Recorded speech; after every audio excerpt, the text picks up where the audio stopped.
Bem, qual a diferença de cérebro e encéfalo? Não é a mesma coisa? Não. O cérebro é uma parte do encéfalo. Toda essa coisa que fica dentro da caixa craniana é chamada de encéfalo. E o cérebro é uma parte dela. Quando se falava antigamente, ele teve um AVC, um acidente vascular cerebral. Não, agora é AVE, acidente vascular encefálico. Porque outras estruturas, diferentes do cérebro, podem sofrer esse tipo de acidente vascular. Então agora é chamado de AVE.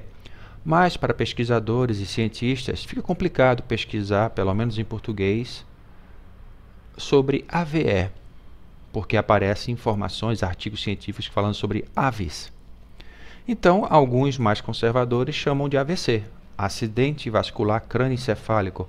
Ah, mas não está muito correto. O importante é que se entenda onde se quer chegar. Bem, o encéfalo é dividido em cérebro, tronco encefálico e cerebelo. E ainda existe uma subdivisão entre telencéfalo e diencéfalo para o cérebro, mesencéfalo, ponte e bulbo para o tronco encefálico e o cerebelo está lá sozinho. O telencéfalo, nessa figura aí, representado por toda essa região vermelhinha aí, ou rósea, é aquilo que nós somos. As nossas vontades. Ah, eu quero ser isso, eu quero ser aquilo, eu quero falar isso, eu quero falar aquilo. Eu quero ter determinadas decisões. Eu tenho medos, angústias. Eu tenho vontades. Eu tenho memórias. Tudo isso faz parte do telencéfalo. Digamos assim, a mente estaria dentro do telencéfalo, apesar de algumas controvérsias e outros estudos mostrando coisas bem diferentes. Mas bem, a grosso modo, para o nosso entendimento, se eu tenho a vontade de fazer um movimento, se eu tenho a vontade de corrigir minha postura, então o telencéfalo que é o responsável. Já o diencéfalo é responsável por uma coisa chamada sistema vegetativo, que aí na figura é representado por essa parte verde. Consiste em estruturas situadas como o terceiro ventrículo, aí vem o tálamo, hipotálamo, epitálamo e subtálamo.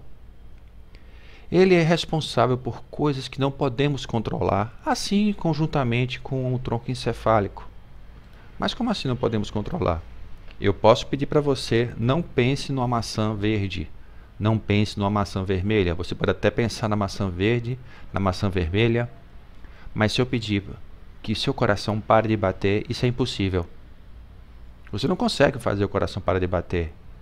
Você acabou de comer alguma coisa, não faça digestão, isso é impossível. Olha, eu quero que você pare de controlar a sua pressão arterial, a sua temperatura corporal. Isso é regido pelo diencéfalo. Eu quero que você não libere os hormônios do seu corpo. Diencéfalo. E, inclusive, se a pessoa, essa estrutura, essa ação é chamada de sistema vegetativo, quando a pessoa está em estado de coma e não consegue reagir, ela está em estado vegetativo. O sistema vegetativo são essas funções básicas e vitais. Então, quando acontece de uma pessoa sofrer um acidente e ficar em estado de coma, se ele for alimentado, ele pode ficar vivo por muitos anos. Existem relatos de pessoas que ficaram nesse estado por mais de 10 anos. Incrivelmente. Então, o diencéfalo é tudo aquilo que eu não consigo controlar. Inclusive, conjuntamente com o tronco encefálico, quando pisamos num prego, puxamos o pé antes mesmo de percebermos que tivemos dor. Ele também faz parte dessa coisa chamada arco ou ato reflexo. Então, tudo aquilo que não podemos controlar é o diencéfalo. Ele controla as funções vitais do corpo. E o telencéfalo é aquilo que nós somos. Então, a vontade, o comando de eu quero dar uma passada, eu quero corrigir minha postura, eu quero correr, eu quero saltar, eu quero pensar, eu quero gostar ou não gostar de alguma coisa. Tudo isso faz parte do telencéfalo. Todas as vontades e aprendizados em relação a tudo em nosso ao redor é composto ou é processado no telencéfalo. Quando existe a morte cerebral, é justamente os impulsos elétricos oriundos dos neurônios que ao colocar eletrodos nessa região, na caixa craniana, uma coisa chamada eletroencefalograma, que não é percebido nenhum sinal, nenhuma onda elétrica, é que se percebe que o telencéfalo não funciona mais. E a pessoa deixou de existir. No tronco encefálico nós temos a divisão mesencéfalo, ponte e bulbo. Mesencéfalo, essa partezinha mais escura aí, a ponte, essa parte mais laranja, e o bulbo, essa parte mais violeta, lilás, azul. Bem, o mesencéfalo, ele fica logo abaixo de encéfalo e acima da ponte. Ele é responsável por muitas funções motoras, além da questão também de visão e audição. Também ali é localizada a substância nigra ou substância negra, que é onde se produz ou fabrica a dopamina, que é um neurotransmissor. A falta desse neurotransmissor causa uma sucessão de alterações motoras, tremores, rigidez, chamada de doença de Parkinson. A substância negra é muito importante mesmo para o controle motor. Também existe nessa regiãozinha um nervo chamado nervo trigêmeo. O nervo trigêmeo, ele é muito importante para as informações proprioceptivas que entram pelas fibras do nervo trigêmeo, que ele fica justamente, se origina justamente na região da face, na região temporal, mandibular e maxilar. É daí que vem as informações da oclusão, que vão ajudar no ajustamento da postura do indivíduo em relação ao meio em que ele está. Logo abaixo, nós temos a ponte.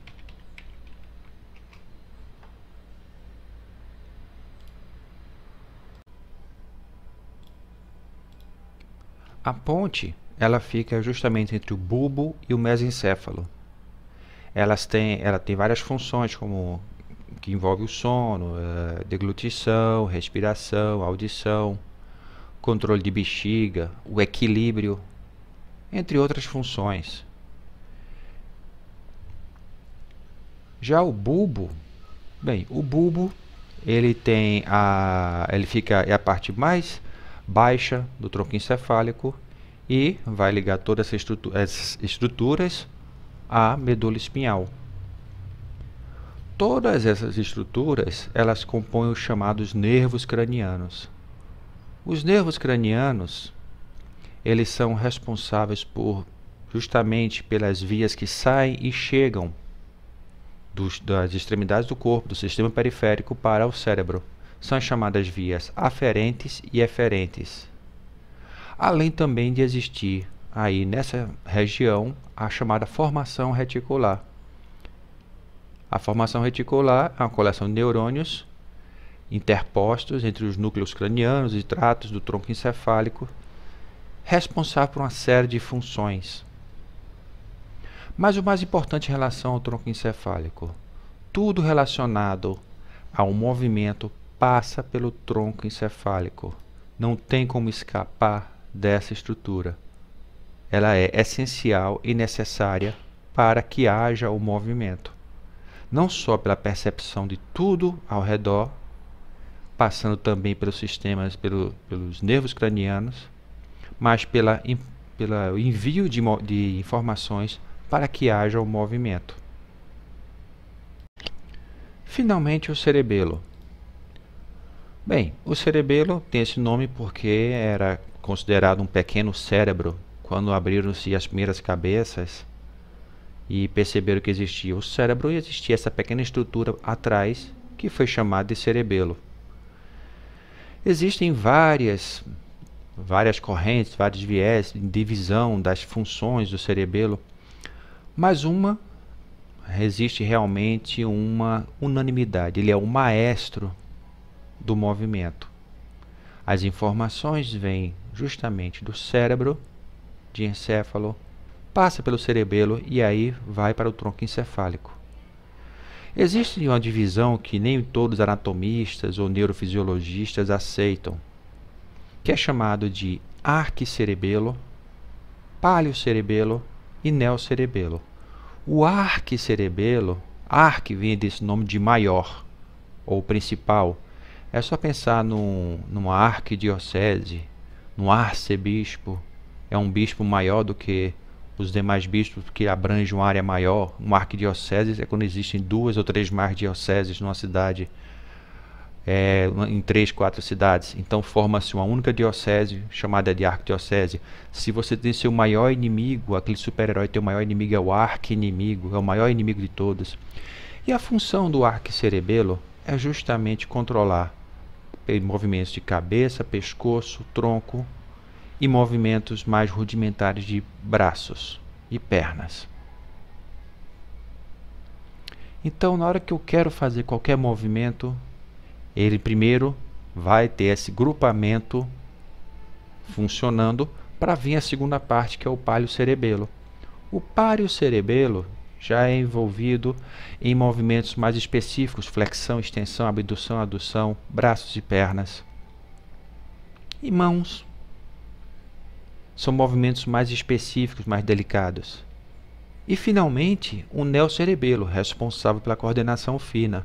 Quando se fala em coordenação fina, muitas vezes as pessoas pensam que a coordenação fina é você conseguir fazer uma coisa uma precisão muito grande, como escrever um desenho, fazer um desenho, escrever como aqueles artistas fazem nas praças e parques, em feiras, escrever o seu nome do seu namorado ou namorada num grão de arroz. Realmente o neocerebelo está atuando. Mas, de fato, ele atua em muito mais do que isso. Imagine uma prova de 100 metros rasos. Aí as pessoas podem pensar pela descrição. Então é arquicerebelo e paliocerebelo trabalhando conjuntamente aí para que o cara consiga correr os 100 metros rasos no menor tempo possível. E é que está a precisão de movimentos entra no neocerebelo. Então, na hora que eu preciso dar uma passada, cada passada minha tem que ser precisa, perfeita, para que eu possa ter uma precisão de movimentos, mesmo que seja um movimento explosão, como uma prova de 100 metros rasos. Eu preciso de uma coordenação fina, porque na hora que eu estou em alta velocidade, um corredor de 100 metros rasos atinge até 45 km por hora. Para eu chegar a essa velocidade, sem tropeçar, sem cair, sem perder o equilíbrio, de forma precisa, porque cada passada errada que eu der, eu vou perder tempo e não vou atingir meu objetivo, que é vencer a prova e bater um recorde. E entra o neocerebelo. Todo o movimento surge desde criancinha, lá, quando se começam os primeiros movimentos, movimento de cabeça, tronco, braços. Finalmente, equilíbrio, para se aprender a sentar, se levantar, caminhar, que a criança tem, é justamente o amadurecimento neurológico que vai passar pelo arquicerebelo, paliocerebelo e neocerebelo. Eles vão coordenar essa função. E a partir de então, todo o movimento que o ser humano aprende, mesmo já sabendo correr e saltar, vai passar pelos movimentos de cabeça, tronco, braços e coordenação fina. Geralmente o aprendizado vai do movimento globalizado, movimento maior, digamos assim, para o movimento específico. Então a criança, por exemplo, começa a aprender a jogar bola correndo atrás da bola e chuta de qualquer jeito. E à medida que ela vai aprendendo a se equilibrar na hora de dar o chute, ela vai aprendendo a fixar melhor um pé no chão para poder chutar com o outro pé. Aí que vem o amadurecimento neurológico do movimento. A orquestração do cerebelo atuando firmemente, fortemente. É assim que acontece o amadurecimento. É assim que acontece o movimento. O cerebelo é o grande maestro, é o grande regente da orquestra chamada movimento.